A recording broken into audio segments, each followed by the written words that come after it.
મહારાષ્ટ્રના ભંડારા જિલ્લામાં કપડાની લોન્ડ્રીમાંથી 5 કરોડ રૂપિયાની રોકડ જપ્ત કરવામાં આવી। ત્યારબાદ પોલીસે 10 લોકોની ધરપકડ કરી હતી। આ રોકડ મની લોન્ડરિંગ હેઠળ બેંકની તુમસર શાખામાંથી ઉપાડવામાં આવી હતી। પોલીસનું માનવું છે કે આ ગેંગમાં બેંક અધિકારીઓ, લોન્ડ્રી માલિકો અને અન્ય લોકો સામેલ હતા। હાલ આ કેસ સાથે જોડાયેલા ઘણા આરોપીઓ હજુ પણ ફરાર છે।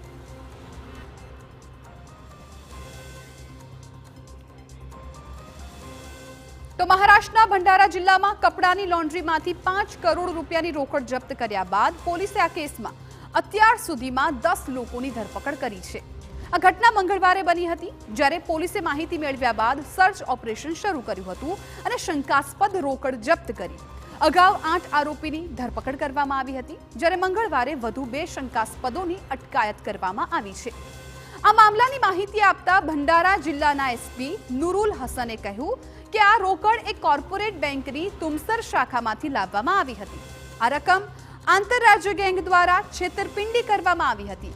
બેંક અધિકારીઓ, ખાસ કરીને બ્રાન્ચ મેનેજર ગૌરીશંકર ધોકચંદ્ર અને ઓપરેશન હેડ વિશાલ ઠાકુર પર મની લોન્ડરિંગમાં સામેલ હોવાનો આરોપ છે।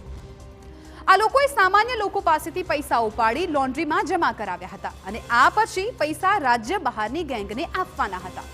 પોલીસની માહિતી અનુસાર આ રોકડ આંતરરાજ્ય મની લોન્ડરિંગ યોજનાનો ભાગ હતો, જે અંતર્ગત છત્તીસગઢ અને ગોંધિયામાં પૈસા ડબલ કરવાનું કામ ચાલી રહ્યું હતું।